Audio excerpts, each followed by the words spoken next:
have to have the best. It's all about discipline. How are we going to discipline ourselves so that we're able to save, so that we're able to make good financial decisions? Recognizing that there's a road ahead if you manage the road in front of you. The decisions that you're going to be making today in your lives where it comes to money will affect you in the future. Discipline is one of the things that we often learn, sometimes by our environment, or sometimes we're forced to do it, and sometimes we don't learn it at all. Stores want to get us in and out and get our money, and that's it. It's a game, so you have to be really wise to the game. Do you know what it costs to run your home on a monthly basis? Land acknowledgement. As we gather together, we acknowledge the sacred land on which we reside. It has been a site of human activity for 15,000 years. This land is the territory of the Huron-Wendat and Petun First Nations, the Seneca, and most recently, the Mississaugas of the Credit River. The territory was the subject of Dish with One Spoon Wampum Belt Covenant, an agreement between the Iroquois Confederacy and Confederacy of the Ojibwe and allied nations to peaceably share and care for the resources around the Great Lakes. Today, this gathering place is still the home of many Indigenous people from across Turtle Island, and we are grateful to have the opportunity to work in the community on this territory. We are also mindful of broken covenants and the need to strive to make right with all our relations. Last but certainly not least, we acknowledge the people of African descent who were brought here against their own will or in search of a safe place to live their lives and raise their children. Reconnaissance des terres. En nous rassemblant, nous reconnaissons la terre sacrée sur laquelle nous résidons. C'est un site d'activité humaine depuis 15 000 ans. Cette terre est le territoire des Premières Nations Huron-Wendat et Petun, les Scéniques et plus récemment les Mississaugas de la rivière Crédit. Le territoire était sujet de l'alliance de la ceinture Wampum plat avec cuillère, un accord entre la Confédération Iroquois et Confédération des Ojibwe et des nations alliées à partager et à prendre soin pacifiquement pour les ressources autour des Grands Lacs. Aujourd'hui, ce lieu de rassemblement est toujours le foyer de nombreux peuples autochtones de toute l'île de la Tortue et nous sommes reconnaissants d'avoir la possibilité de travailler dans la communauté sur ce territoire. Nous sommes également conscients des alliances brisées et de la nécessité de nous efforcer de guérir toutes nos relations.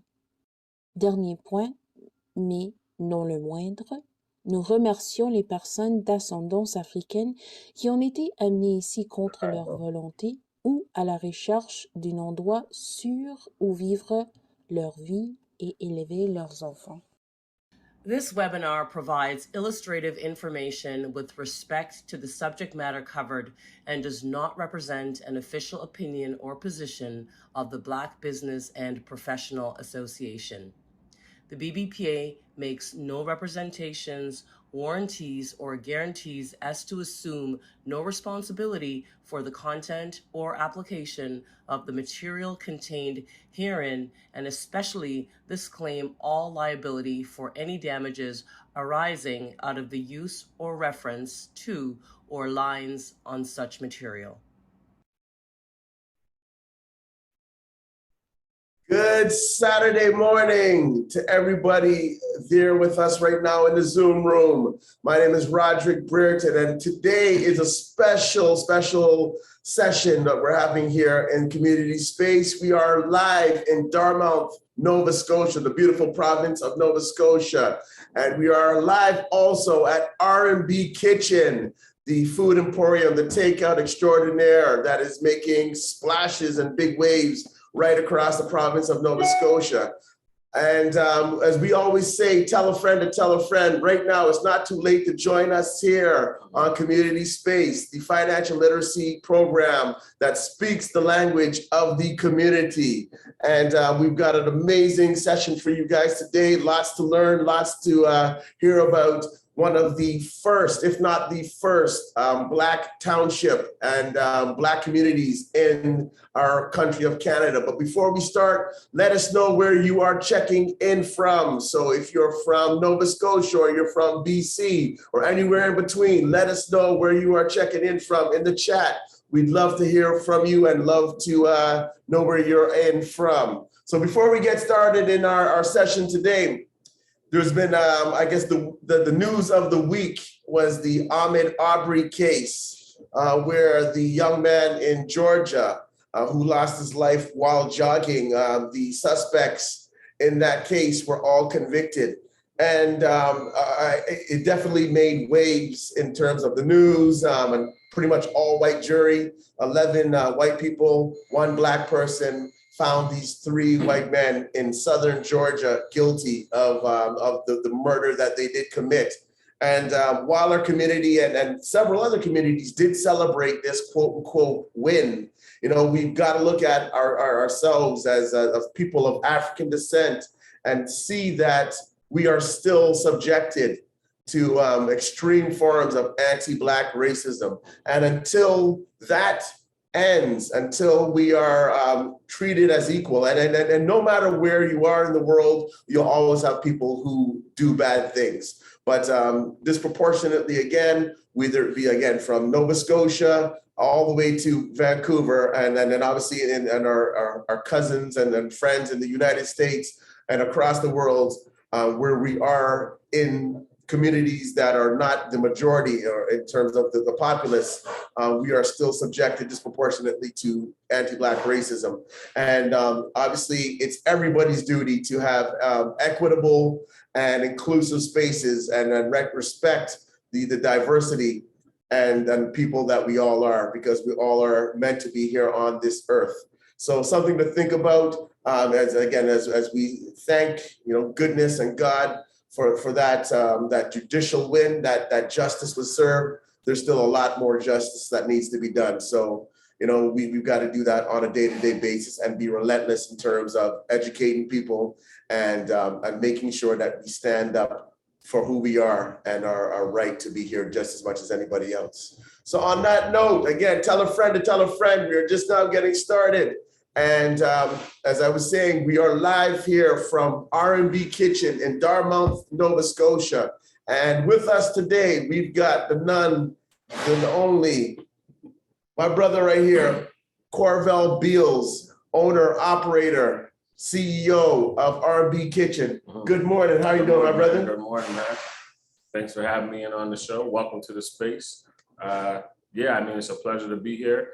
You know, we've been here, you know, out here in Nova Scotia, like my community, North Preston specifically, but the Preston Township, we've been here for hundreds of years. The heritage runs deep, so, you know. Yeah. So you said hundreds of years. Mm-hmm.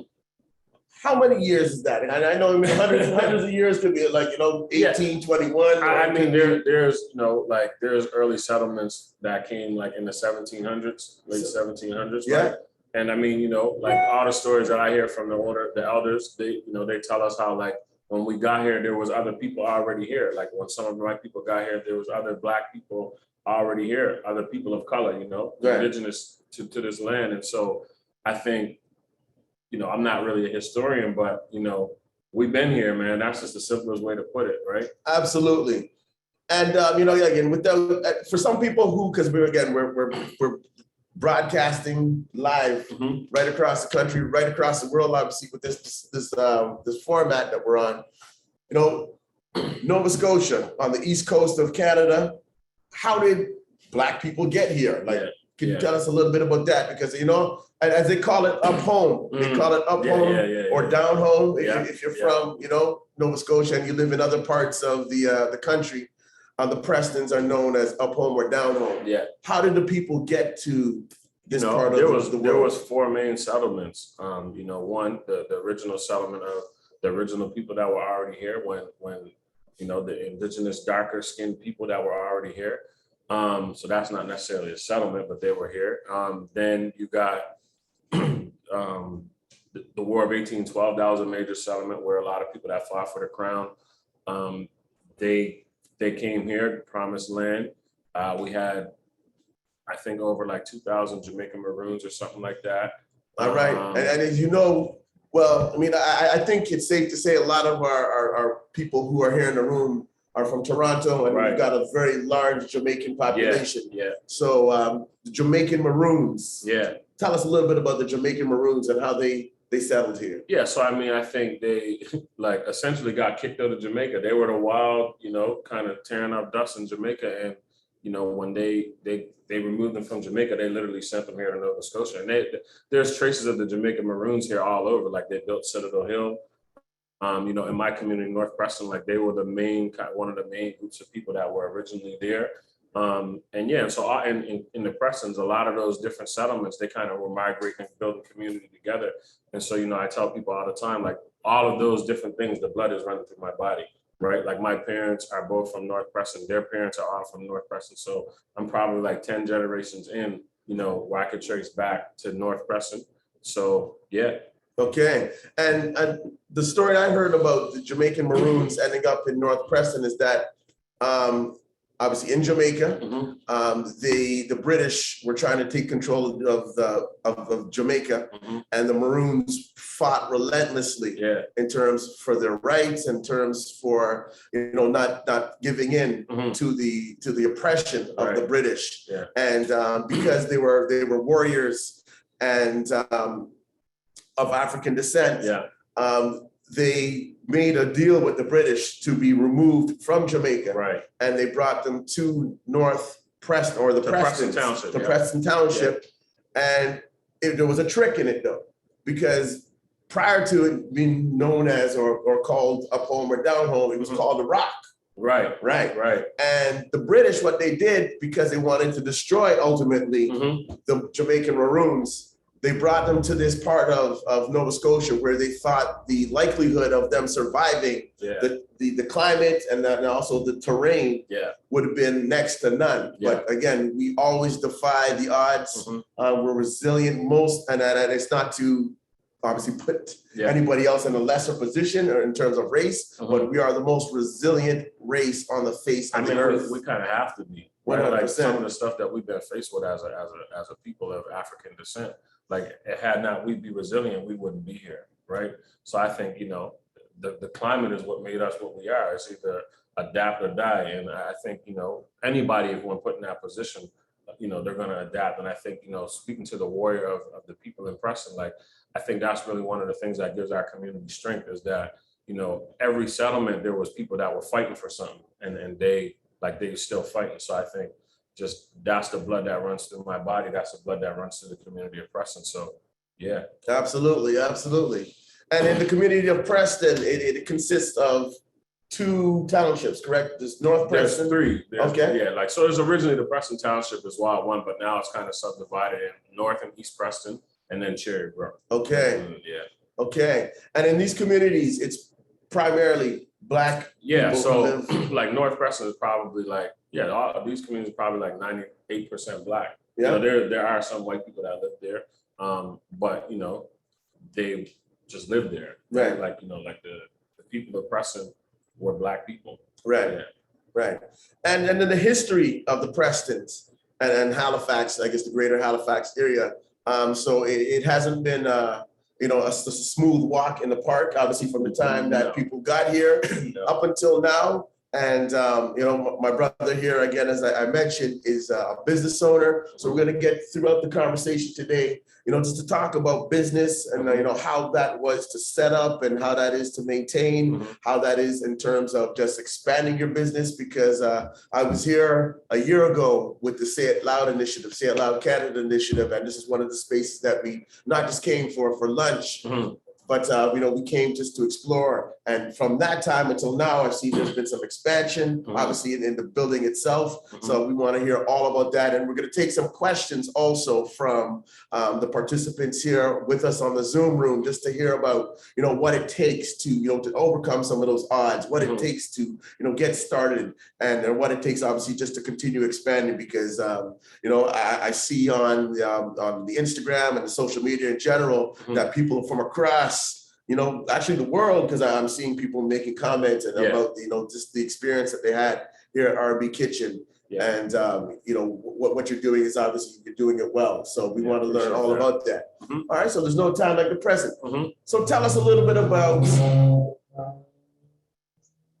the come up. Yeah. How did you get involved in business? Was there some aspect of family inspiration? I know your father pretty well, and he's a businessman also. One of the, probably if not the most prominent and successful promoters in the province of Nova Scotia, Black promoters, in terms of parties and in terms of events and social consciousness. You know, they call him the mayor, the mayor Putty, right? So tell us about that. What was it in terms of how you were reared that gave you the business aspiration to get started? What was it about, I guess, even if it was past your father? Right. Yeah, I mean, you know, I always kind of had, like, who doesn't have a thing for money? You know, like we want it. You know, we desired it, you know, to live a successful life. We see life and we just want the best for ourselves. And so I always had that passion for money. But I was always really good in school and stuff like that. And sometimes in the environment, you know, we kind of stray in different directions. But I always had this burning desire that I wanted to do more. I wanted to be able to do something that, you know, my children and my family could be proud of. And so, you know, I just always had, you know, a desire for business, right? Like, you know, young growing up, I just always would pay attention and reading. Not really young, but when I got a little bit older, I started reading a lot of business books and different stuff like that. And so I think, you know, when the opportunities started presenting themselves for me, financially, majority of the time it was, you know, not legal stuff, right? And so, you know. So you know what? We can. I mean, obviously, we're not telling you to talk about anything that's gonna have the feds knocking at the door. No, I live my life in a real honest place. You know what I mean? And so I guess what I'm saying is, like, when, you know, but again, I had this desire of like wanting to do, you know, better and different things. It's something I could give to my kids. Like you said, come from, you know, with my dad, he was always involved in stuff. And so at the end of the day, I you know, I started different businesses. Like, you know, early on, me and my friends, we had a wood cutting business where we would buy and sell. We would buy log wood, chop it up and resell it. You know, so just to give people, I guess, some sense of, so you would buy the wood? Yeah, log wood. Right? So you buy that in the Preston Township, you would buy that? Yeah, we would buy it. Yeah. We would buy it, you know, from wherever they would be selling logs. So like there's, you know, there's a lot of trees out here. So like, absolutely. Yeah, the wood industry is real. And so, you know, there was people making money and we just kind of jumped in that. I know that was my first business. I didn't really know nothing, but I knew how to cut wood, right? Coming from the country and stuff. So yeah, we just were buying wood and chopping it up and selling it. And then, you know, kind of as time progressed, I got involved in construction. How old were you when I was 19. You're 19 when you started chopping wood? Yeah, I was 19. And sorry, just for cutting the conversation or cutting your thought. So tell us a little bit about, in terms of the Prestons, is it an affluent place where everybody's got money, or is it, you know, somewhere that people, like a lot of the disproportionately in terms of Black Canada, you know, are on the, there's not a lot of like, you know, money and opportunity in the community. Right. You know, there just isn't. There's a lot of people who, you know, have, you know, found their lane and are creating it. And then we had a lot of entrepreneurs always. Like, I think, you know, there's always been industry in the community, whether it be wreaths or like construction. We have a lot of construction companies, like self-owned construction companies. So I think, you know, just always seeing those people kind of always had me curious to like, okay, how can I enter the work world, right? Right. And one of the things, and then the realities is that when we aren't getting hired by, you know, the quote unquote mainstream society in our proportions, you know, we've got to look outside of just the, you know, the day-to-day, you know, going to work 9 to 5 for somebody else. And we've got to, you know, take matters in our own hands. Hence why we've got, you know, such an unacknowledged amount of Black folks in our communities working within entrepreneurship, right? So I think that's very important to recognize that, you know, contrary to what society may think, we definitely do have a lot of Black-owned businesses and entrepreneurs, and sometimes, obviously, you know, like what the BDPA is here to do is invest in those businesses and make them more pronounced and have a space within the society, so that we're not just obviously catering to our own community, Black community, but we're community. And I think that's kind of one of the things too. So like, you know, our first business, like I didn't even know how to register the business. Like we started it, we had a name, we did all that stuff.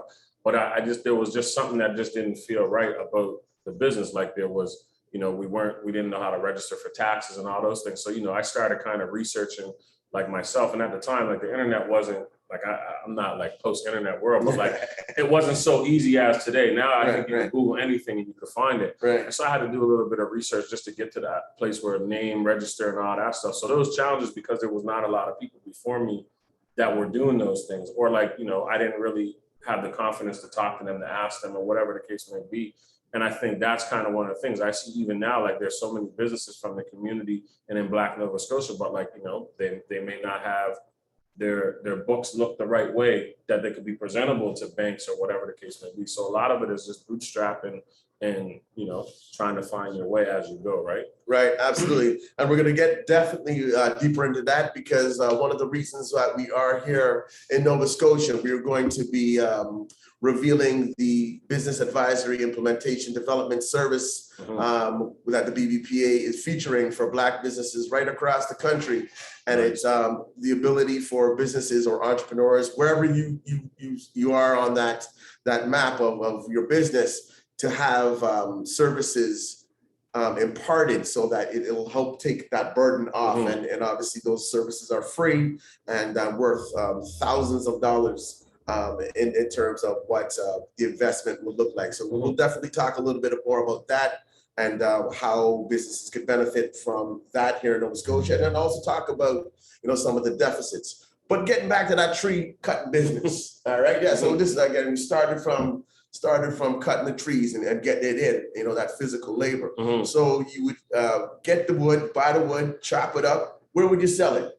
Just in the community. So like in the community, a lot of people have wood stoves, and we seen that. Like my parents had a wood stove, so like, you know, we were always buying and cutting up wood. We were always cutting wood and chopping wood and bringing wood in. And I used to hate it. Yeah. And I knew like a lot of people hated it. Especially, you know, as we got younger generations grown, like we just didn't like doing it. And so I kind of looked at business always as solving other people's problems, you know? Okay. And so the more I seen that it was a problem for like some of my friends, it's like I just seen an opportunity, right? Absolutely. Yeah. And I think that's a key that you just mentioned. So solving somebody else's problems. So you saw that other people didn't like chopping the wood because it's strenuous work, it's physical labor. And then yourself and you said a couple friends got into that industry, right? And then you started to provide that service for people, right? So is that something that you would still do? Like, you know, obviously that probably hasn't changed, like not from maybe yourself now changing industries, but, you know, for that person who's looking for something, you know, may have the, you know, the strength and, you know, the ability to chop wood. Is that a viable business? I mean, I think, you know, anywhere where there's heavy labor, there's always going to be opportunity. We live in a world, people are getting, you know, not to say lazy, but our culture is, our standard of living has grown. And so all of those high intense labor, like jobs and stuff now, there's less and less people that are going in those fields. So I think there's always going to be an opportunity until, you know, machinery and all that stuff really starts taking over. But in the interim, I do believe that, like it's still a viable business. Like the price of lumber, you see it is going crazy. So obviously now wood is competing with that. And so, if you could find a good niche in there, like, right. So was that a question then? Was that wood from, you know, the Preston Township? Some of it, yeah. Right? So as you just said, I mean, wood lumber is gone through the roof, especially now within this pandemic, for instance. Yeah. So is that something? And if you've ever been to the Preston Townships, you'll see that there is a lot. It's a wooded area, forest, right? It's a lot of forest, right? Is that something that, for instance, the I guess depending on the type of wood also, right? I know that has a lot to do with it, but is that an industry that you could see that the Black community could provide other, like for instance, contractors right across the country, this type of lumber in terms of having like a mill or processing plant, and we are able to provide that? Is that something? In East Preston, there's a family, the Crawley family. They have a processing mill, very successful family. And I think, that just goes to show, like, my aunt always say that the force is rich. Force is rich. Right? The force is rich. And so, oftentimes we don't tap into the resources that are right around us and really industrialize them. Right. So, yeah. Yeah. And I think just by even bringing that up, I never knew that. Like, and obviously there's something more to learn every single day. But, if there was a way that we could communicate that these opportunities, and obviously, if we're supplying our own, because sometimes for us to blow up, we got to first show up.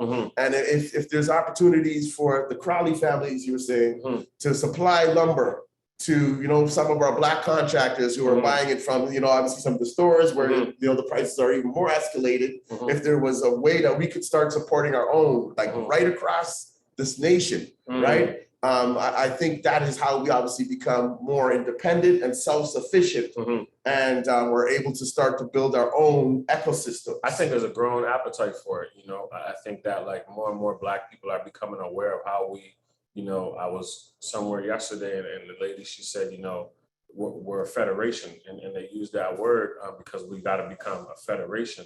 And I think there's more and more people that are understanding and getting to that information that, like, Black people inside of this country, like we got to start seeking other Black businesses, seeking wherever we can. And, and then on the flip side too, like Black businesses, we got to start putting ourselves out there, to have mainstream standards, but, we do it how we do it, what I mean? Yeah. And really just, like you said, creating that ecosystem. I think that's the only way forward for our culture is, how can we grow ourselves by ourselves, really? Absolutely. Yeah. Right. Okay. And I think, as you just said, the forest is rich, right? You live in Nova Scotia. I mean, you're on an Atlantic province. You're on the coast of the Atlantic Ocean. Yeah. And as we all know, fish, lobster, obviously the whole ocean is also very rich. Yeah. And then I was talking to your father a couple months ago, and he was talking about, it's even the lobster fishermen that exist within the. Hey, in walks our president from the BBPA, Ross Kadas. I know, man. All right. See, this is live. I told you we're here live at R&B Kitchen. Welcome, Ross. How are you this morning? I'm doing great. Happy to be in Nova Scotia. All right. So we're here with Corvell Beals, and we're just talking about business in Nova Scotia, Black business in Nova Scotia, and I'm just about to talk to him about the lobster industry or the fishing industry. So again, your father mentioned that there's Black lobster fishermen who are going out there and grabbing the lobsters. But even that in itself, as you know, lobster fishing and whatnot it's a huge industry, and no matter where you are in the world, everybody recognizes Nova Scotia lobsters as one of the main places to get lobsters, right? Yeah. So what could that look like? If you think about, again, there's so much here, right? And the access to it. And one thing I do know about Nova Scotians is that they have family throughout the country. Right. So yeah, I think, in the lobster and the fishing specifically, I think it's kind of an old industry, right? And wherever you find old industry in Canada, you're going to find old rules and old laws. And majority of the time, it's not people of color that kind of are grandfathered in and hold those, I guess, not patents, but those licenses and stuff. And so there are a few in Nova Scotia there. I can probably count on one hand for sure. I probably can't count 5, right? Of like Black fishermen families that, have the legitimate licensing and stuff like that. But those that do, like, they, a lot of times too, to my knowledge, I think that they would sell their catch to a lot of those other businesses who then would distribute them across, the province or just even to other countries. So I think, it's just that other part, because historically, like we weren't really always, had access to the understanding of how business really truly works. So a lot of times we just brick and mortar, we just doing the work. And so I think, you know, as we move forward, I actually met with a guy a couple months ago who, you know, he's a Black guy. His family was involved in the fishing industry, but he started learning to go export, right? Because he would see how his grandfather would sell his fish to the other companies that then would go sell them for 10 times more, right? So, you know, just really like, I think the shift forward is understanding that whole aspect of the business, not just the one side, and like really putting our feet in the cement and moving it forward. Absolutely. Yeah. And that's exactly why the BEPA is here to, you know, to bring different ideas and to expand our networks, because, you know, it really boils down to networking. And I think, you know, one of the things that I heard yesterday is that, you know, sometimes you gotta sit down to stand for something, right? And then, like, you know, or maybe it is kneel down for standing for something in this day and age, right? But, you know, if the rules have not encompassed us, if we've never been a part of that status quo when things were being created and we were left out of the matrix, you know, we got to demand it now, because, you know, it's not just ourselves who are missing some of the pieces of the pie, but it's, you know, intergenerationally, you know, what we should be handed down now to our children and to our children's children, you know, in terms of industry and in terms of just legacy. And obviously finance and economics is huge in our survival. Right. So I think that note is that we definitely got to look outside our comfort zones. And as you just said, outside of just that brick and mortar, we've got to start learning to dream, or not even dream, but to envision larger scale, you know, business and working with each other again, just to create this wealth. Because, you know, it's just about your network is your net worth.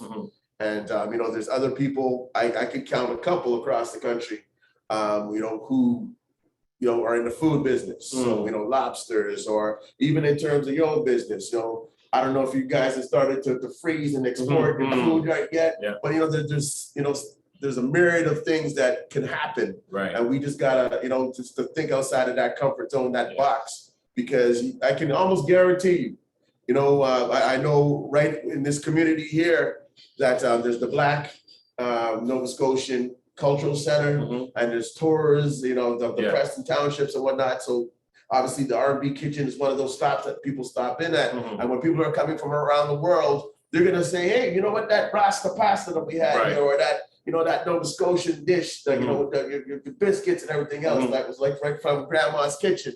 You know, they're gonna want that. And if they're in, you know, Oslo, Norway or whatever, you know, they're gonna want that. And if you can bring that to them, obviously your business is, you know, it's gonna be, you're gonna have to get 2 more buildings. For sure.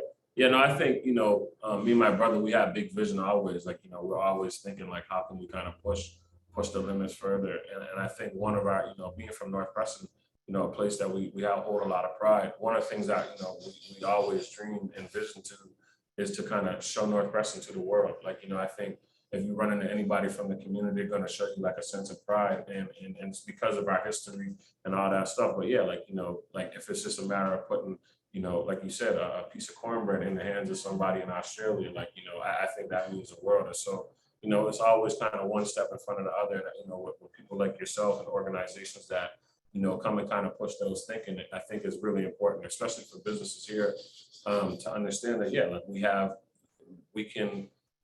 we can fight on a global stage. Absolutely. Like, and compete, rightfully so, on that global stage. And obviously we know people come and watch and learn, or, you know, they're interested or curious about our communities. How we've done it so long. Like, you've lived here for 400 years. Oh my God, right? They didn't even know what happened in their own backyard, right? But you know, I think it's not exploiting it, but telling the story and capitalizing on that story, because everybody wants to hear a good story. Yeah, and I think, you know, like the beauty of, not to say exploitation, but I think a lot of times it happens. Like, you know, when you look at the history in Canada, like, you know, the government has exploited our Black communities. Like, when we think of North Preston specifically, there was over 200 Black communities in Nova Scotia, like, but there's probably 20 now. And of the 20, there's probably 3 that, like, you know, mainly have Black residents in it. So like the exploitation has already happened.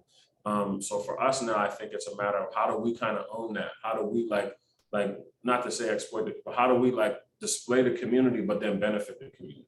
Like when you look inside of our walls, like we have over 20 staff between our two businesses, and 95% of them are from the community. Correct. Right? Like, you know, we've been able to put opportunities in the community that were never there before. And so I think, you know, as we start, you know, looking at how do we push our businesses further, it's just going to push the community further. And I think that's really the recipe, really. Right. Yeah. So you just mentioned your wood cutting business that you started off as a young man, right?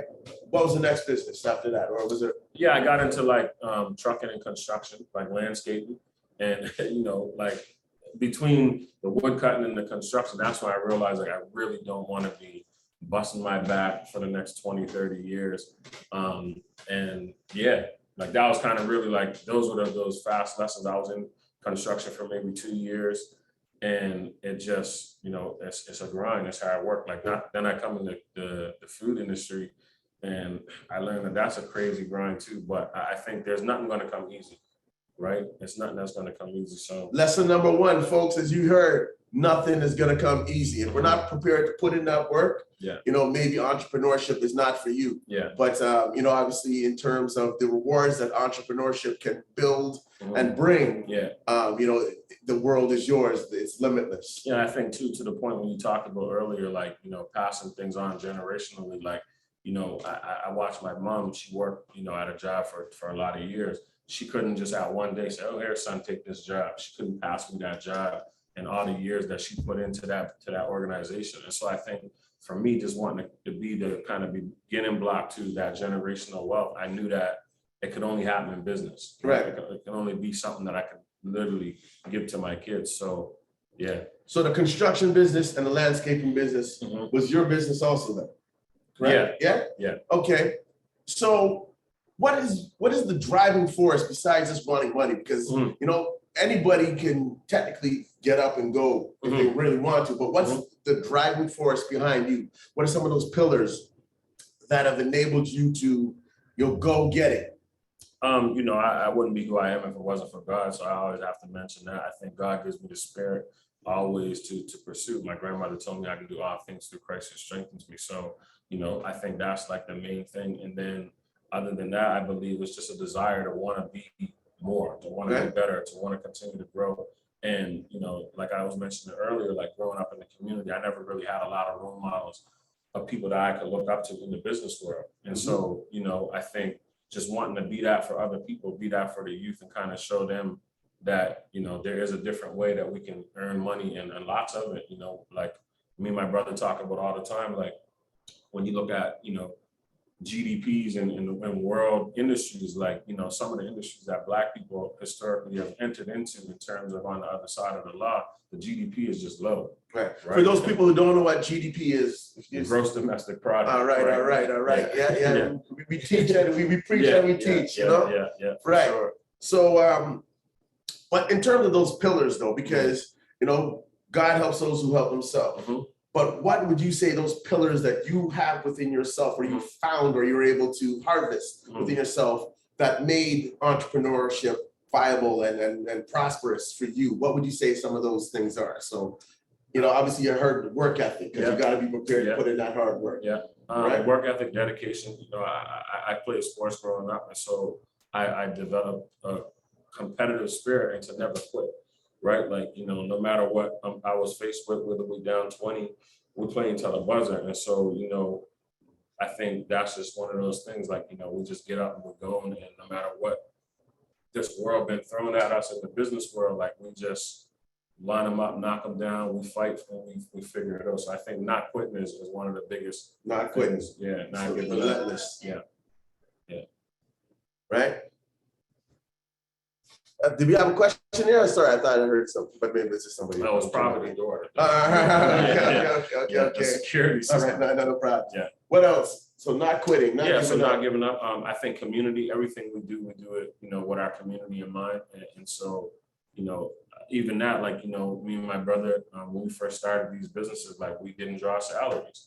And the reason why was because we wanted to build these things and make sure that our people ate first, right? And, you know, again, like we've hired over 30 different people, probably like 22 youth, maybe 19 of them, this was their first job. And so I think it's easier for me to get up every day knowing that like I'm playing a role in some youth's life in the direction that they go in. And so I think that's always been a big pillar in my family, beyond me, with my dad and all that stuff. And so, we're just kind of holding down what already been laid for years before us. Okay. And, one thing that I can definitely say that I've noticed in my years of coming to Nova Scotia, there is that aspect of community. Mm-hmm. And it's actually a beautiful thing to see. I was at a little function last night with your father, and he was at, I believe, one of his friends' son's birthday. Okay. Yeah, right? Yeah. And, there were young people, probably about 25, 26 years old, and it was a good crowd. Yeah. But I can honestly say every single person, when they walked in that room, came to your dad, healed him up, shook his hand. By all means, they came to me. I haven't seen none of these folks. Right. They came and gave me, the daps and the hat, what's going on? Yeah. And I ain't gonna lie, in Toronto or other places that I've been, that will never happen. Right. There is that aspect of community. And how important is that community, knowing, that it's not just there for you? Because I think in Black business, we also, as you said, we've got not just to look about ourselves, but looking at how we can support our community. Yeah. How important is that? I mean, who wants to be anywhere alone, right? Like we as human beings, we need to be together, right? Mm-hmm. Like that's in our DNA. And I think, as Black people, people of African descent, when we look back hundreds and thousands of years, like it's always been that way. And so, we have this thing, not to say La Costa Nostra, but we just have this thing in Nova Scotia that like, we still have that. And because these people are all connected, like, we've been here, and it was really for a lot of years, us against them. When you look at some of the bad things that happened in Nova Scotia, like Africville. And tell people a little bit about Africville. What was Africville? Africville was a community, one of the original Black communities in Nova Scotia, right on the waterfront. So like if you look at the container pier that's there now, that was the community of Africville. There was thriving businesses, kind of almost like a Black Wall Street when you talk about in the States, like, because these people are in the downtown Halifax area. And in the 70s, late 60s, they just literally took the community. They bulldozed the community. They forced people to sell. And, some of the like people who were alive, like some of the old landowners, like I think like there might be like 5 landowners left that are still living, so to me that's devastating, just to know that like, in Canada, like that type of stuff happened. So I think we just kind of, we know those people, we know their families, I know their grandkids, I know all those things. And so we still have this thing that we know each other, and we share the same struggle. So I think that's what keeps us kind of in that same space. Right. Okay. So for those of you who just joined us, we are talking with Corvell Beals, owner and operator of R&B Kitchen Emporium here in Dartmouth, Nova Scotia, serving the community for how many years now, Corvell, in terms of the food industry? So R&B Kitchen, we started right before the pandemic. Like, so we own another business, Smooth Meal Prep, which is like healthy food meal prep. We ended up having to get our own space, just where we were cooking in the community center, and just the times didn't add up. So we went and got our own space. And but the meal prep business, we only cook on Monday, 2 days a week, Sundays and Wednesdays. We had a space 7 days a week that we were using twice, and we just were like, well, let's fill it up. And R&B Kitchen started like right before the pandemic, which was kind of like crazy because we didn't really know what it would look like throughout it. But again, always putting community first and people first. We started doing some wild stuff like free delivery and HRM, just because we were seeing how all these other businesses were closing and people needed to eat, and just always trying to find a way again to solve other people's problems. And then it kind of just took off, and by the grace of God, like here we are now, probably one of the the number one soul food place. I would definitely say that 100%, 100%, right? So in the midst of the pandemic, as you said, a lot of businesses closed, a lot of Black businesses were disproportionately impacted by the pandemic. So what were some of the, you shared like, okay, you started the free delivery. What are some of the other aspects of creativity that you brought to the table to make your business thrive within this pandemic? Because, you know, it was almost like either you died, right, or you thrived, right? You know, there wasn't really much of that in between, right? So how did you thrive within that? Like, what else? I think being new, you know, any new business, you can pivot often, right? Like, you know, when the smaller you are, the newer you are, you kind of shift. When you see businesses start, and they shift a few times till they find their spot. And so I think that was what allowed us to be able to shift quick and make adjustments. And again, like, you know, like we were always, we see business, you know, as solving other people's problems. So when as the pandemic started pouring in, we were just looking at all the different problems that were taking place in the food industry, right? Like, so what did you see? We seen that, you know, you can't go out to eat, you can't go to the restaurant, but you still have a desire to want like a real nice meal. So we're like, you know, we're not, because when we first started, it was just kind of like $10 meals. That was our focus, like cheap meals, get them out the door. And then we seen that, like that gap, like people are not able to sit down at a restaurant. So we kind of try to take, you know, make our plates as nice and big as possible to kind of push it. So when you're sitting down at home, you can still get that feeling. We tied, you know, in a pandemic, what are you gonna do? Watch TV, listen to music. So, you know, R&B Kitchen, it was a good marriage. And we would do different things like create playlists and stuff. So we did all kind of creative stuff to keep kind of people connected to our food through music or music through our food. And we did a lot of giveaways. We would just do a lot of different random things. Like, and I think again, because we were new, we were able to pivot, but I think also just always putting the customers first and their problems and thinking like, okay, cool. Always asking ourselves that question, how do we improve, right? Right. Yeah. Okay, so our president prior to Ross is a marketer, Nadine Spencer, the CEO. So how important in business is that marketing aspect, like, and then making sure that people know about you? You know what I mean? Obviously, just the community may know or may not know, just based on, you know, having the word or, you know, the accessibility to know exactly what you're doing. Yeah. So how did that marketing play into, and what other aspects of marketing did you do to make sure that, you know, people not just from the specific community know, because everybody across Halifax now comes and makes their way to R&B Kitchen.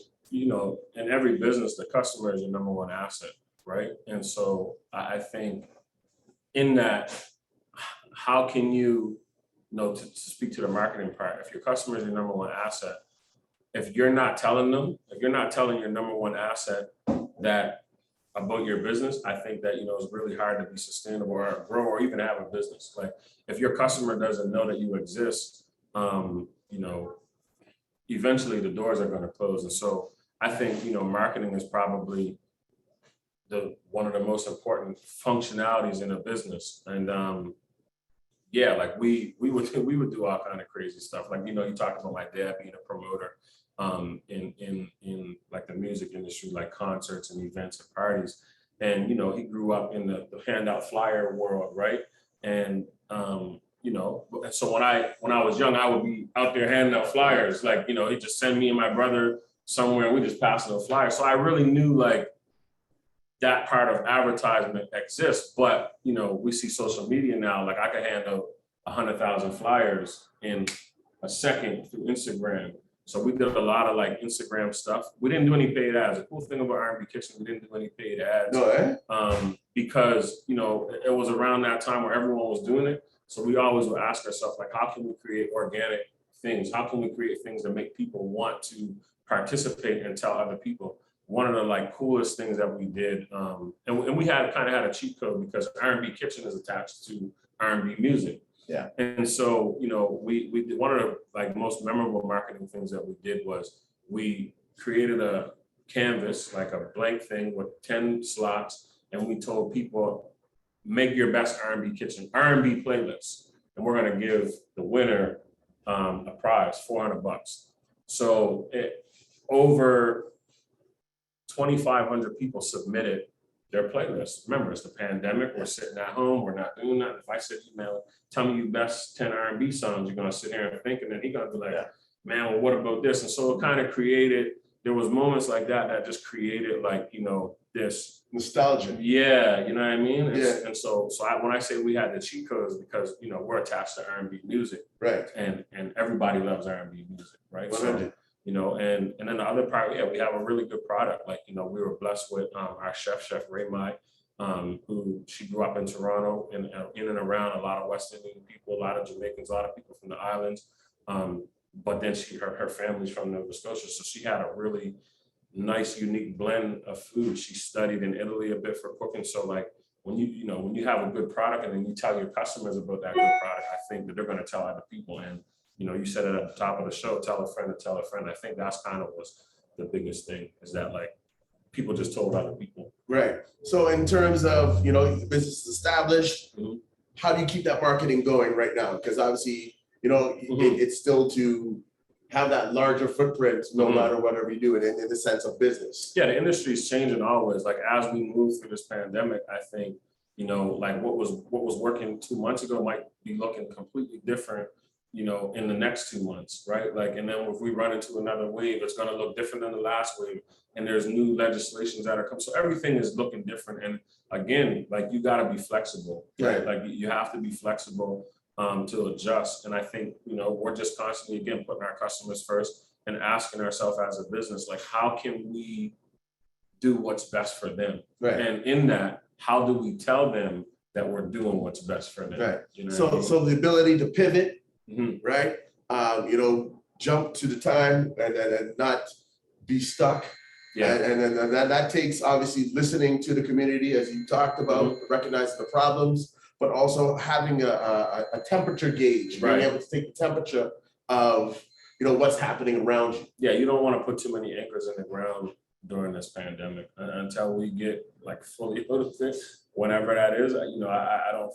I don't recommend any business putting too many anchors in the ground, because we just don't know what's going to look like next. But you obviously you got to tie your rope to the shore though. Woo! Right? Man, oh man, you're kicking that one. That's symbolic right off the top. Yeah, I think that's kind of, the best way that I could describe it is until we know, we don't. And we just got to be ready to adjust and adapt as it comes. Okay, so let's see if we got some questions here. It looks like questions have been coming in. And for those, again, who have just joined us, we are talking to Corvell Beals here from R&B Kitchen, live from Dartmouth, Nova Scotia. So let's see. So somebody has asked, what aspects of your entrepreneurial journey fulfill you the most? The ability to, walk my kids in the door, and they know that I own this, that my family owns this business, to let them know, like, this is a part of yours. I think that's been the most rewarding piece. Just how did they feel when they come in? Actually, do they take it for granted? Like, this is what daddy does, and I mean, sometimes some sense of entitlement, which is great. My son will come in sometimes and he'll just go in the fridge and take a pop. I'll be like, bro, what are you doing? You got paid for that. I'll be like, what are you talking about? This is your business. I'm like, and then I'll get those moments where I conversate with them. But I think, like sometimes, me and my brother, we talked about this a few weeks ago, we talked about the Sobeys family, and the first generation Sobeys, and then the second generation Sobeys is when they kind of took it to the masses. And it was kind of because the son seen how hard his dad was working.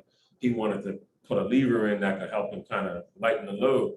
And so I think, my kids always complain like, man, you work too much. You're not really around as much or whatever. I'm there when I'm there. But like, I think for me, it's going to be their desire to want to make my life easier, that when they come in here, they're going to have fresh ideas and new things to just make life better. So yeah, I think that they don't understand yet. My kids are younger, but my oldest, she works here as well. So I think it's those rewards is, seeing her when I come in on a Friday night and I walk in to pick something up and my daughter is at the front desk, you know what I mean? Like, it's that reward for me. Absolutely. right? And then I also think it's just that, their expectation, right? And I think within our communities, the expectation of what we should be, thinking is coming next, or should be our part of our entitlement, right? It sets the trend on how we go forward, right? How we behave, and what we do in terms of our work ethics, in terms of our outlook, right? And I think that it's very important for the younger generations to be tutored by us as business people, so that we're able to just again set the precedent, set the expectation for them too.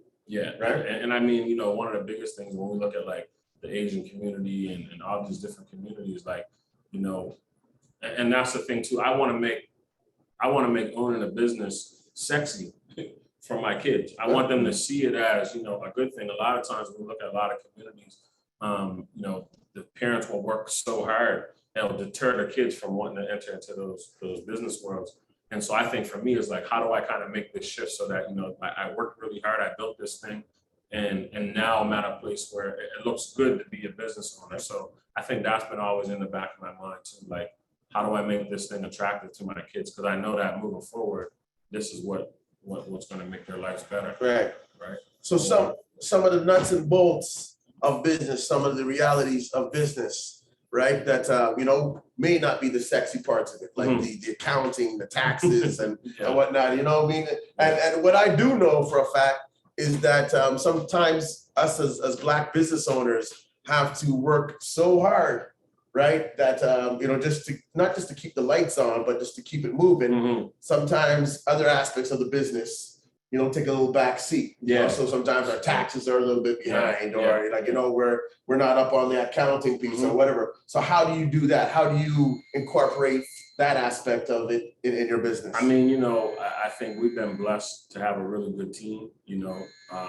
Myself and my brother really kind of handling the majority of the business stuff. My mom and Ray, they deal with majority of like the food and stuff like that. I mean, I got the apron on, Dad come in, I get my hands dirty. But we got a really strong team, and I think that allows us the ability to kind of not have so much load on one or two people. But again, we face those problems, and when they come, they come. But I think it's again that like that's the principle of never giving up. Like now that's when that kicks in. Like when you've had a good year and but you forgot to kind of, the end of the year taxes, you know what I mean? Right. And it's like, oh shoot, we have to pay that bill. And, you just find a way. And I think that's when all those principles start to kick in, is when you now have to find that way. And so I think it's not fun. It's not fun when you're dealing with a lot of, especially if you're not like, an accountant or somebody like that, like those really kind of, I don't know the word for them, but those grinder things, like it's difficult, but I think, by neglecting them, they'll put you further behind, right? 1000%. So we do have a question here. And just in that regard, so do you outsource then any professional services that, you may not have the capacity to do well? Because obviously there's people in the chat here saying that they've come from Fredericton and other places around Canada and whatnot, and say every time they come to Halifax they come to R&B Kitchen. So the food is obviously at a level of perfection and professionalism, but how do you those other parts? I think early on in most business, like I see business one or two ways. One, you can go and get access to capital where like fresh off the gate you can handle all those things that way. And majority of times we don't have the access to capital to kind of come in here and start this thing from the beginning the right way. So we got to kind of build it from the bottom. So early on, I think, you're going to have to do some of that stuff yourself. You're going to have to, find, services that can help you, like your guys' services. And there's other services, they're few and far in between. But I think early on, your QuickBooks and all that stuff, like you're going to have to do it. Finding time to do it, scheduling is really important. And if you could just sort on that, my tip, my brother, finding the time. And I think even for myself as a business owner, I've got to find the time to do my accounting. Because I mean, as being in the social world, there's always something happening, always a crisis, or always a fire you got to put out, and designated a time to do it. Like, how does that work for you? Yeah, so I think it goes back to scheduling. If I were to go work for somebody else, they're going to give me a schedule. They're going to tell me like, okay, here's what you do on these times, and this is what you do. So you go and you kind of turn off the thinking. So I think as a business owner, you have to schedule your time when you're working in the business or on the business. And I think like, if you said, okay, every Monday I'm going to do it, then like religion, you got to do it every Monday. And I think when you start missing those Mondays is when you start kind of letting things linger. And so I think as a business, finding, my brother tells me all the time, I'm saying, this is his words, the scheduling has to be king in the business, right? Because like those things can get a little bit sticky. And to the question earlier about like when or professional help, like, we outsource when we can and can afford it, because you don't want to make the decision to outsource and then now your margins is cut in half, right? So again, business is a bunch of decisions. All right. And when to make them. Okay. So we got a question from Kofi. Kofi, you're going to join us live. You can turn on your camera and ask your question. Yes, I'm trying to do the camera thing, but it ain't working. All right. If you can't get it on, we can hear your voice. Good morning. Greetings. I want to first of all, big up the carvers. I want to big up the people in Africville, the ancestors, those Africans who knew that, we're talking about Underground Railroad, and they run the train track through Africville to split the communities. They didn't provide them things, but I also want to touch some history on the Maroons. As a historian, anytime I'm hearing, I got to always add some things to the mix, so Roderick and the family, we kind of get it right. So the Africans in Jamaica, we call Maroons, had 84 years of war against the British and the Spanish. They signed a treaty, and when you sign with the British, those guys are tricksters. We call it trick or treat. And so they were doing some things with some more Africans, and the Trelawney Maroons broke the pact. The other groups didn't, but the Trelawney Maroons went after the British again, and then start the Second Maroon War. So after the treaty was signed again, after this war was done, instead of deal with the truce, they tricked those Africans and shipped them to Nova Scotia in exile. It was because Nova Scotia was closest before England, and they had some empty ships. So they tricked them and brought them over there. So when they went there and they were trying to work things out, they built the citadel and they built their communities. The thing that happened was they were in 2 years of winter. Africans don't like freezing ponds. They're sun people. So they say that we need to get out of here. And they start making contacts to England and all over the place. Eventually, the people them agreed because, these are warriors. And then they send them back to Freetown, Sierra Leone. So they did a journey back from Africa to Jamaica and then to Scotia, back to Africa, Sierra Leone, Freetown. So I just wanted to touch on that because, when we are eating good food in the rhythm and blues, we need to also know our culture because we are Africans. And we... 600, about 600 Maroons stayed, right? So majority of them did leave, but about 600, around 400 to 600 Maroons stayed here in Halifax. Well, yes. So the conversation was that majority of them left. Some of them also went into another part of the Nova Scotia to build up the community because, as you know, as Africans, not everybody necessarily have the same thoughts. Some want to stay here and build, some wanted to leave. But they went back to Africa and they begin to set up their roots again. But as an African people, I think the food we need to also consume is our cultural foundation. It's the roots.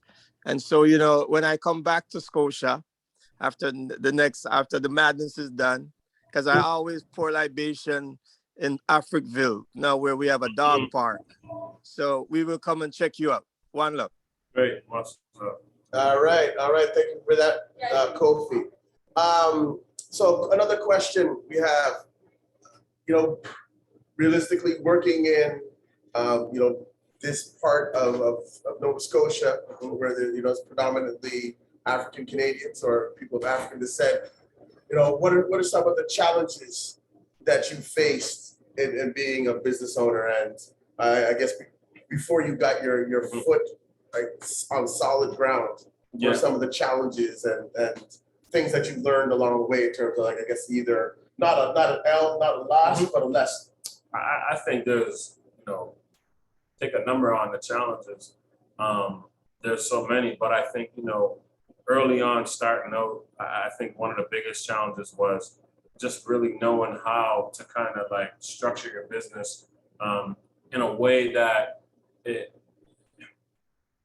it doesn't operate like a Black business, if that makes sense. Speak to me, brother. Speak to me. Right? A lot of times when we go and we engage with our businesses, Black businesses, a lot of time there's this notion that we just kind of do things a little bit different. There's a little bit of leniency or whatever the case may be.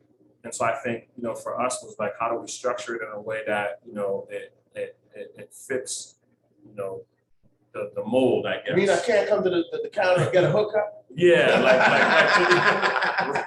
right? Just those things, that structure piece, I think that was one of the biggest challenges for us. We wanted it to be loud. We wanted it to be we wanted people to know this is Black business.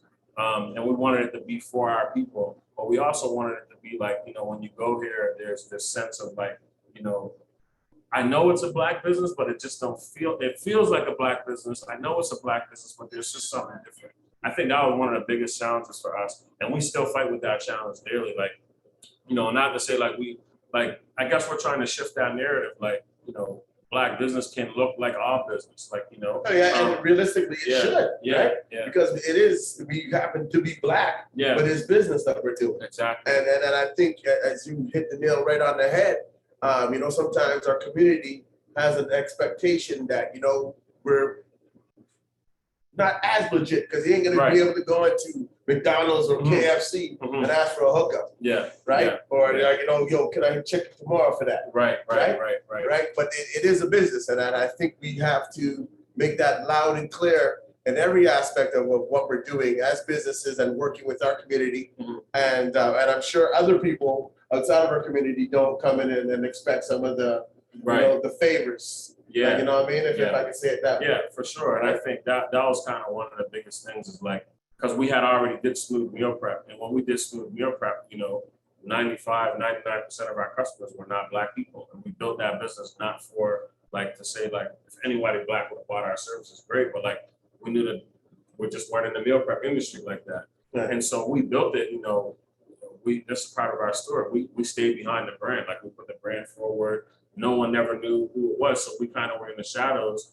And then when we started realizing, why are we hiding, essentially behind this brand? We're Black people and we built this beautiful business. So we started pushing it like that. And I think because we had built Smooth Meal Prep with all those standards, when we started R&B Kitchen, it was how do we do it with the same standards, but be loud about being a Black business? And that was a real big, challenge for us, and still is a challenge for us, continuing to kind of stay true to our culture and stay true to who we are, but living by our standards that we set for our business. Right. And I think it takes time for people to understand that. And unfortunately, even though there has been Black business owners and entrepreneurs within our community for hundreds of years, there's still some sense of, that it's not as legit, quote, as another company that's not Black. Yeah. Right. So I think, that's something that we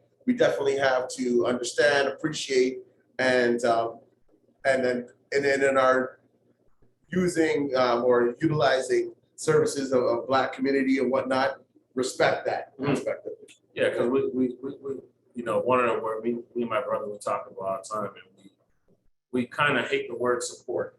We support the shit out of everybody in other businesses, but we don't necessarily build our business looking for support. We want to create something that's for you, that you would want to participate in, that you would want to buy that product or service, and not so much a lot of times we look for the support. It's don't build your business looking for support. Build it so that whoever your customer is, they want to engage and do business with your business. Okay, absolutely. So tell us about another area of what we've also seen, just across the country, is staffing. You know, you mentioned that you have, 20 staff. Yeah. Right? How do you maintain that staff engagement? How do you, how do you get staff in the first place? Right? Yeah. Because sometimes they say it's the hardest thing to do is find good people, right? How do you, so what are some of the techniques that you do to make them stay, right? And then how do you, is there room for growth in terms of what you're doing right now for your staff? So yeah, I mean, I think, what our team that we've been building, we try to be as understanding as possible. And a lot of times we have relationships with the people outside of the business, like majority of the people that work here, like there may be free people that work here or for that, we didn't have relationships prior to the business. So I think it makes it easy and hard to kind of like understand people.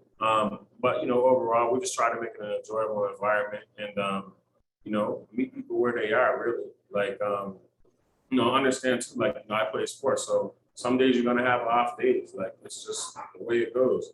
And, just always trying to get back on track and always trying to we're always looking for to improve. We're always looking for, not to say perfect, but we're always striving to be better. So in that, we just know that we're going to go through things and, how do we continue to serve, our staff in the best way possible with that. Yeah. So I think, I helped a couple of friends of mine, one in particular with a barbershop. And, and there's certain nuances in our community, right? That we know just based on our experience and, just what we've been subjected to or how we process it. And I'm generalizing because not everybody's the same. But I used to tell him that we've got to use an aspect of Black diplomacy when working with our staff, right?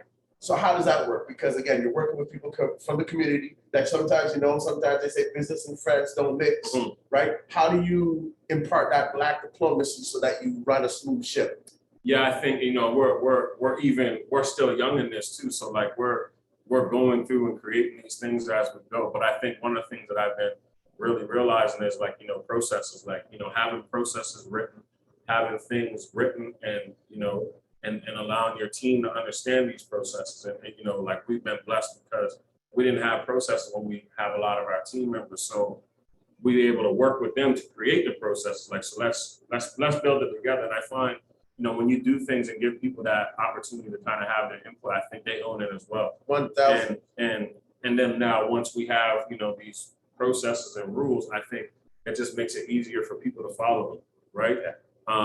And again, that's the diplomacy. It's like, here's the rules that we created together. You know them, I know them. I know that you know them, so we follow them. And then when we run into those situations, I think once we get outside of the rules, that's where, not to say the relationship part can kick in, but I think that's what, we live inside of these rules, we're all good. When we go outside of these rules, then that's where we use the relationships. Right. You know what I mean? We're not looking to just get rid of people.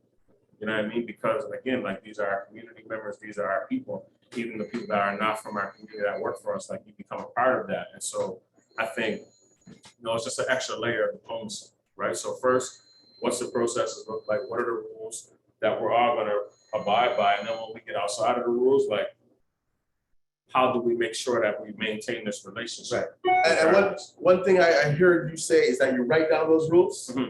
Folks, when you're in business, if you're an entrepreneur, write down the rules. Yeah. We have something that we do when we're working with different organizations or different people called social contracts, so that there's no surprises. And as you said, when you're able to weigh in, then you buy in. Yeah. Right? So you're part of that process of making the rules and making those expectations, because sometimes when people don't know, they will obviously revert to that, right? They'll say, I didn't know this is how we're going to do it. But when you write it down, and sometimes even have people sign off on it as a part of their contracts, especially again, if you're building from ground up and you're building with community or friends or whatnot in business, you have to have rules that are in stone or on paper, right? Exactly. 100%. And I think too, like, and then the other part of it is like you live by them as well. I think when you create something with someone else, I think it makes both parties kind of form to the, right? Like you kind of got to fit it. And I think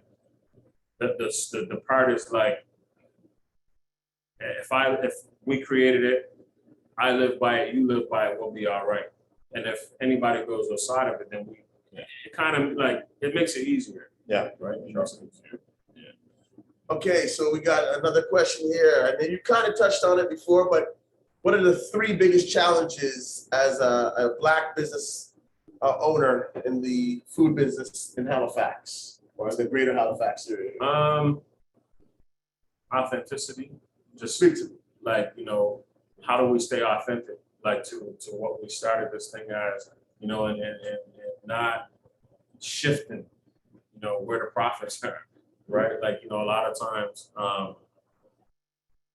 especially in Halifax, like, sometimes 60-70% of our customers are not people from the community.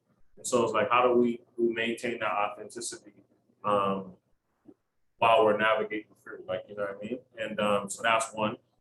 2, I think, you ask any business, access to capital is always the big challenge, especially with a young food industry business.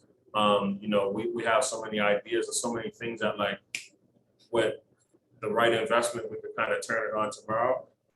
So, that's always a challenge. But I think I like the way that we've been building it. We don't have much debt and stuff like that, so that's cool. And then the other thing I think is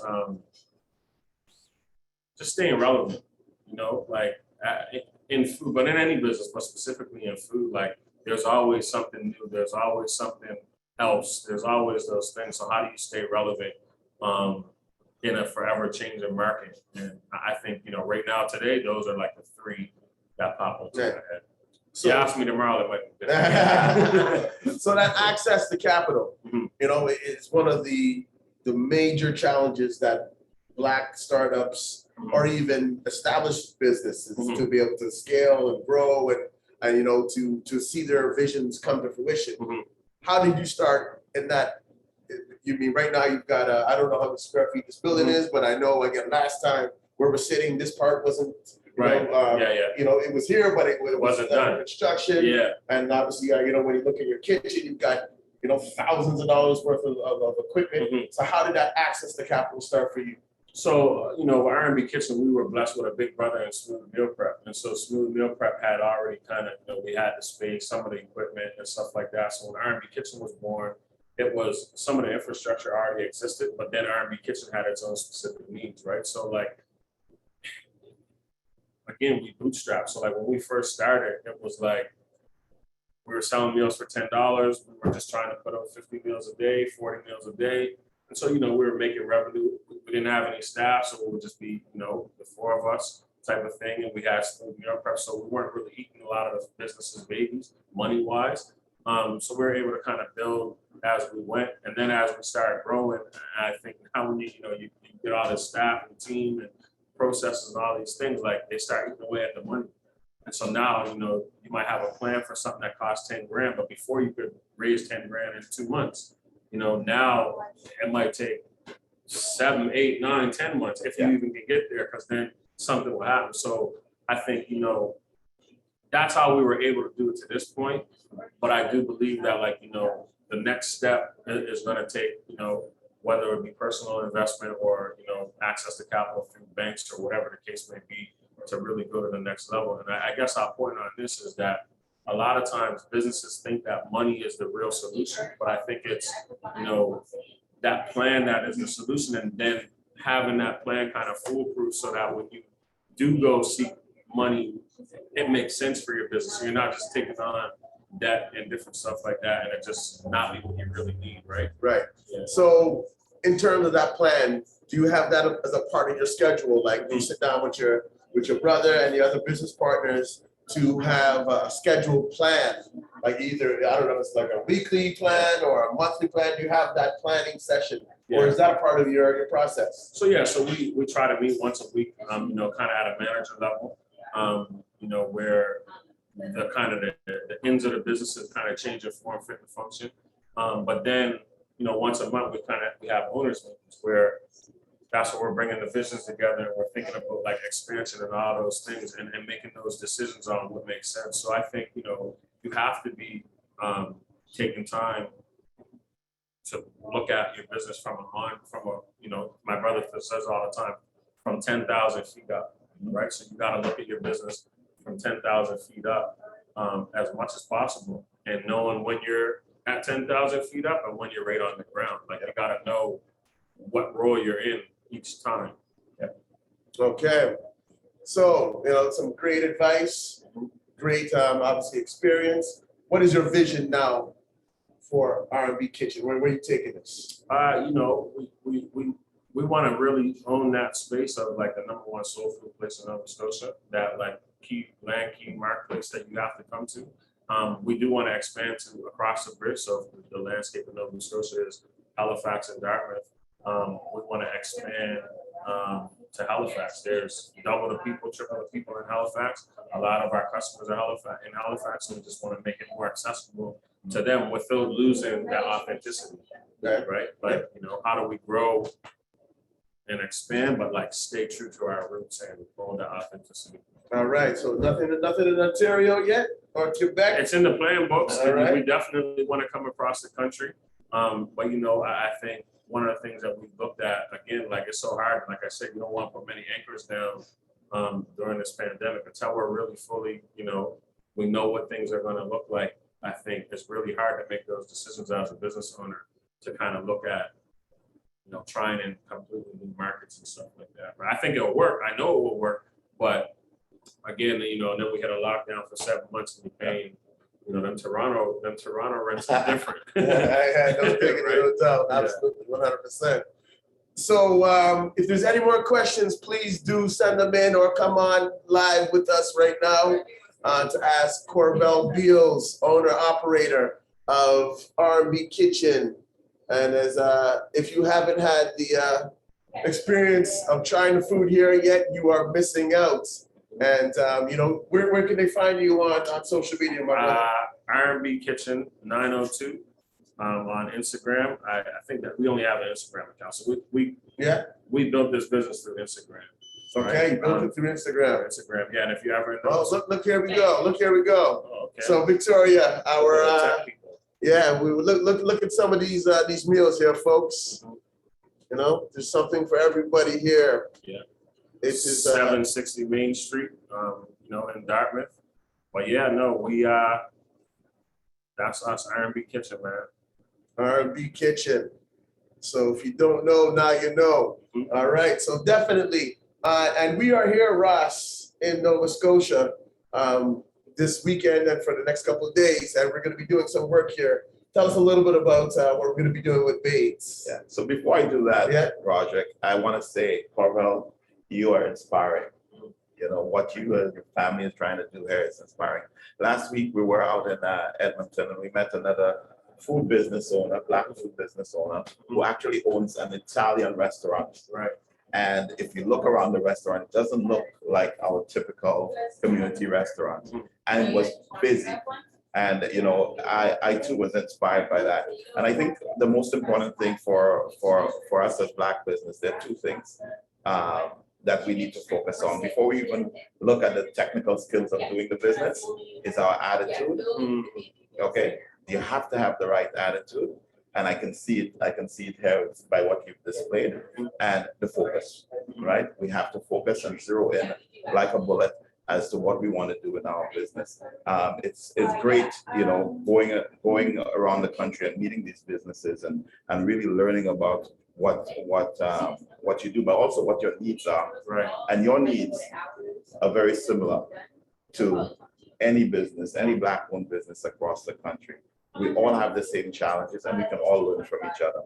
That's why we're doing this outreach tour for our BATES program, Business Advisory Implementation Development Services, that provides a wraparound support for Black businesses across the country. So whether you need help with marketing, finance, we're available to kind of ensure that you get the services that you need in order to grow your business. And this afternoon, 3 o'clock, 3 o'clock, we're right here in Halifax, talking about this program, but also talking about the 22 programs that the BUP has accessible to Black-owned businesses across Canada. So 3 o'clock, where are we at? We are at the Delmore Buddy Day Learning Institute on Cornwallis Street in Halifax. Yes. Right? Yeah, so be sure if you're in Halifax, please join us so you can learn more about what we do and what we offer. And it is there's no charge for the event. And at that event, we're going to be talking specifically about what Ross just mentioned in terms of supports for Black businesses.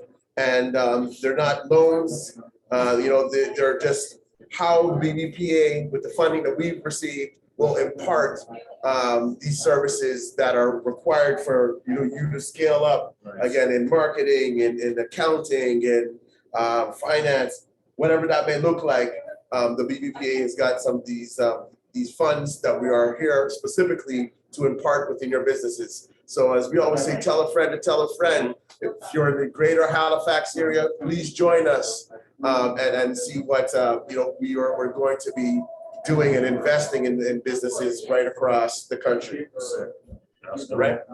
So for young entrepreneurs, and I met some last night, right?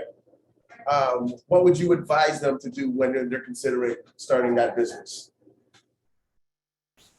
I think you touched on it, right? Attitude and focus.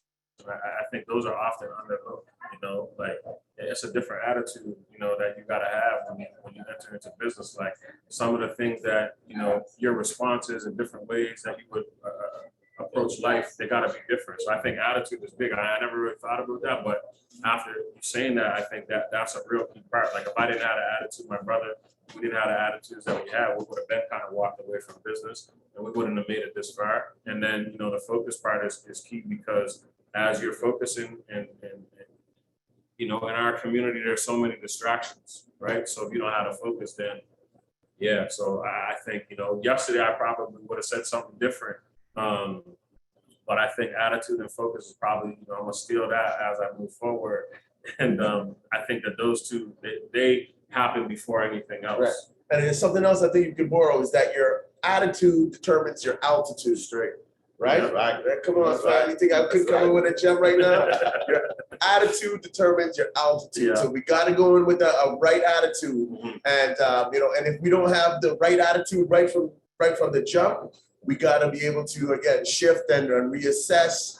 And last night when we were at the BBI's 25-year event gala, we heard Ross Simmons, right? And he talked about research, rethink, and remix. Thank you very much. I wasn't at the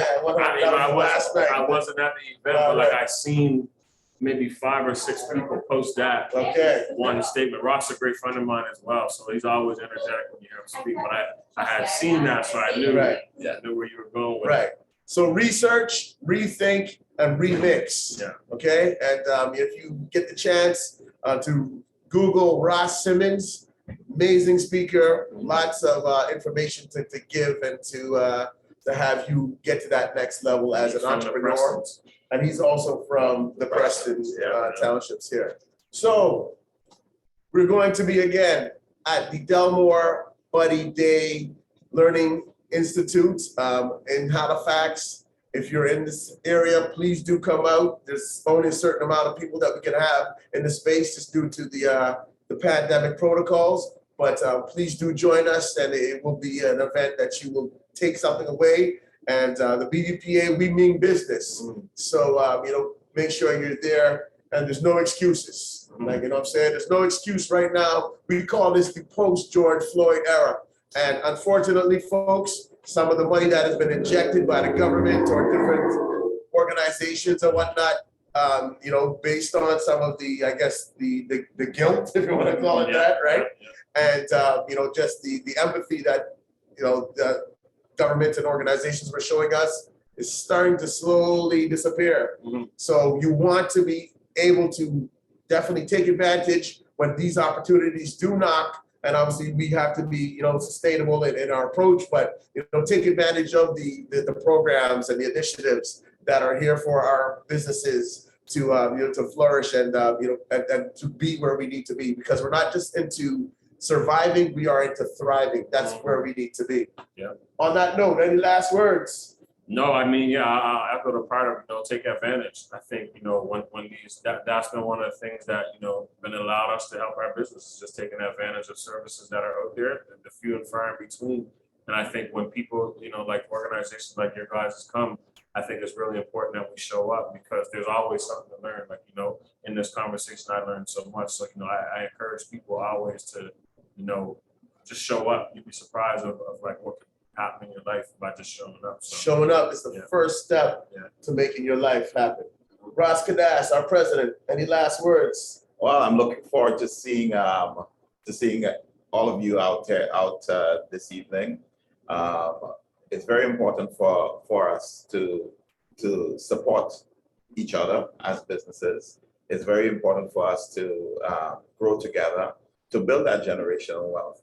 And, like our friend here had said, the people that he hires in his business contribute 100% back into the economy and the Black economy, because they send their kids to school and they're able to do that. So business ownership is the way to go. I look forward to seeing everybody, and let's continue the dialogue.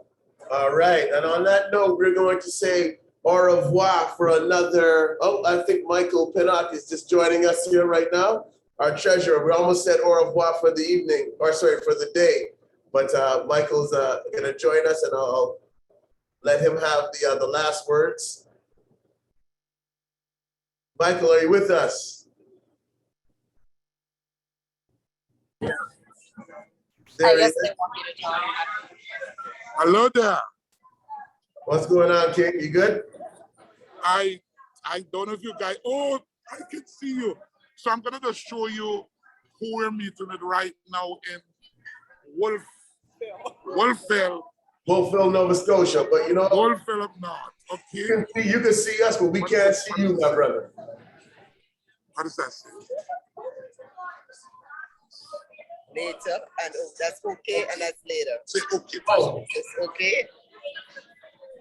Anyway, I'm just gonna there pass we go. There we go. So you can see. Treasurer. Okay. You turn off the camera there again, though, Mike. There we go. Hey, good afternoon in Wolfville.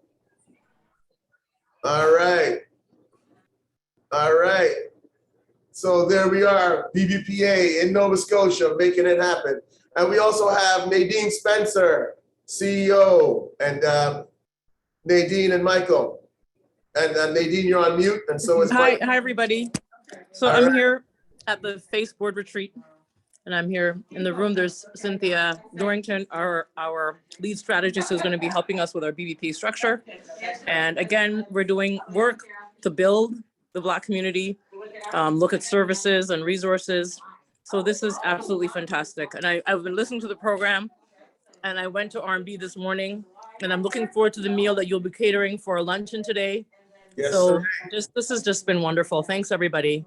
We didn't want the whole Nova Scotia to show up. So we didn't say that R&B will be catering the event this afternoon at the Delmore Buddy Day Learning Institute. But now that you let it out the bag, Nadine, you're gonna be responsible for the people who are gonna show up. Spoiler alert, sorry. It's all good, it's all good. But yes, definitely, R&B Kitchen will be catering this afternoon. So, come hear the information, come get that wealth, and also come, get the wealth of the love that's put into every, twist and turn on mashed potato or whatever that's gonna be on that menu. And you know what the thing is? We're right here. We're in the entrance, basicai of the restaurant, and I can smell the food in the background, man. And it's just been like I don't have a hearing net on, so I can't go back and see what's cooking or just obviously get a little sneak peek preview, but it definitely smells amazing. So if you haven't made your way to R&B Kitchen here at 760A Main Street in Dartmouth, Nova Scotia, make your way. It is definitely worth the drive. You will not be disappointed. And on that note, I'm going to say au revoir, see you later. Till next week, same time, same place, 10 o'clock Eastern Standard Time, but also 11 o'clock Atlantic Standard Time. Thank you very much, AST, okay? And right across the country. So join us, tell a friend to join us on the community space, the financial literacy program that speaks the language of community. My name is Roderick Brereton. Until next week, stay safe and take care. One love. Bye. There you go. Community Spaces, the financial literacy program that speaks and reaches the community. Are we going to be in a better place, or are we going to be still, quote unquote, behind the 8 ball? Because of the historical disadvantage that our community has, we most times do not have financial role models. Without that, economically and financially speaking, we'll always be at the bottom. Keep proper books and record, because the data drives the strategy and the strategy drives the profits. COVID-19 sort of removed a veil. It's really exposed the structural barriers that our communities face. These last 2 years, where there's been a heightened emphasis on the well-being of Black people, has influenced the influx of funds and opportunities. The time is now. How long is that window going to be open? We'll see you next week. And don't forget to tell a friend to join us here on Community Space